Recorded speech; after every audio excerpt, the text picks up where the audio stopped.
Welcome sa Dries TV. Kung interesado ka sa ganitong news, huwag kalimutang isubscribe ang ating YouTube channel. Maraming salamat! Welcome back again sa ating YouTube channel mga kakimpaw, and sa update natin ito, ang pag-uusapan natin ay tungkol sa mga importanteng kaganapan kina Kim and syempre kay Paolo Avellino. Pero bago po ang lahat, maraming salamat sa inyong patuloy na pag-support at pagsubaybay sa mga daily update natin. Kaya naman bilang pasasalamat, narito po ang isang napili kong komento patungkol ito sa naging previous update. Mula ito kay Ginang Norma Dayag. Sabi niya, there is TV good day. Ano ba ang mga basher o di maarting machika? Any reactions to this event? What can you say about this event?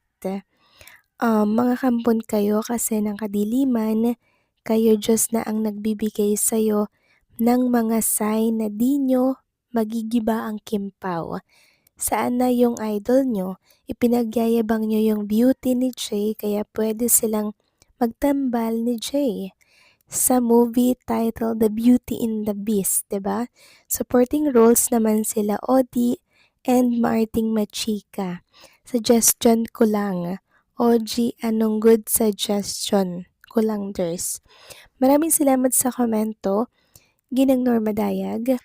So, hayaan na po natin sila sa mga sinasabi po nila about dito po sa world tour ni Kim and Paolo Avellino kasi nagsusumigaw naman po yung katotohanan, 'di ba? Hindi na natin kailangan pang ipagduldulan sa mukha po nila na sobrang successful ng naging concert ni Kim and Paolo. Kasi for sure nakikita naman po nila kung gaano kadami yung taong nagpunta, 'di ba? And ngayong araw mga kakimpaw, sold out na naman po ang ticket dito po sa Anaheim. So hayaan natin yung mga bashers na yan at nagsusumigaw naman ang katotohanan, okay? Deadma sa mga bashers. So maraming salamat po sa komento, Ginang Norma Daya. God bless po and mabuhay kayo. So eto na nga, pag-usapan na natin ang mga balita po na nakalap natin sa araw na to ng Lunes. At unahin na nga nating pag-usapan, ito pong pa-trending party po ng ilang mga Kimpaw fans. Dito po yan sa X start 7 AM. Yes, mga kakimpaw. Sobrang aga nun, pero talagang gumigising po sila para po sa pa-hashtag at sa trending party sa magiging second leg concert ni Kim and Paolo. Sabi nga po ni Ma'am Chancy, Kim Polanja, make some noise. Our Anaheim trending party starts 7 a.m. In celebration for the second leg today, let's show our support and joining and using this tag below. So, ang tag po, Kimpaw Loves Anaheim. So, ayan po mga Kimpaw ha. Anaheim, kung kayo po ay gustong sumali sa trending party, hashtag Kimpaw Love Anaheim. Maraming salamat po sa mga nakikipag-participate dito sa trending party dahil pinapakita niyo po ang pagmamahal at suporta kay Kim and kay Paolo. Samantalang next topic naman, pag-usapan naman natin ang tungkol dito sa almost sold out po mga kakimpaw na ticket dito po sa Anaheim. Sabi nga po ng isang account, pakita kay ano. So alam niyo na kung sino tinutukoy niya dito. Then may nag-comment na, tag, tag na kay Odi, baka sabihin na naman na plop. Ayan mga kakimpaw, alam niyo na kung sino po ang pinapatag dito. Kasi ayan konti na lang yung natirang seat at pabawas pa ng pabawas yan. At ipapakita ko naman sa inyo mga kakimpaw ang mismong venue ni Kim and Paula Avellino ngayon dito po sa Anaheim. Ayan sobrang lawak din mga kakimpaw. Ayan, daming upuan, malawak din po yung stage, tapos may dalawang monitor sa magkabilang gilid.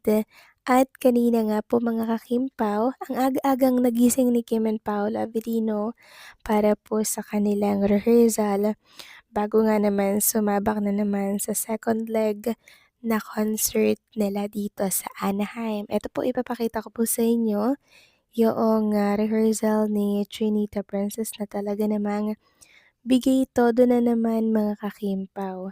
So meron pa nga pong binahagi si Chinita Princess na video sa kanyang Instagram story na kung saan meron silang video dyan ng kanyang team kasama syempre si Paula Avellino. Tapos nakikita sila sa magkabilang monitor mga kakimpaw na nakalagay sa gilid ng naturang venue.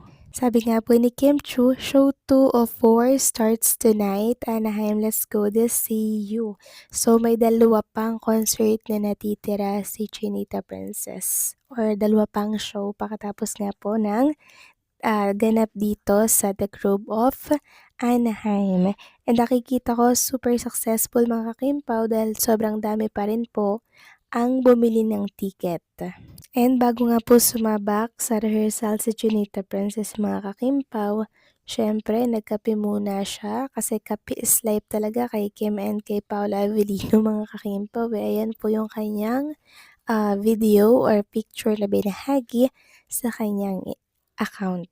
At alam niyo ba mga kakimpaw, kahit hindi pa po nagsisimula itong show ni Kim and Paula Avellino, kahit na nagre-rehearsal pa lamang sila, 'di ba, kahit ilang oras pa yung aantayin po ng mga taga Anaheim or iba't ibang panig po ng bansa diyan po sa ibang bansa mga kakimpo, talagang pumunta po dito para makita at mapanood lamang si Kim and Paolo.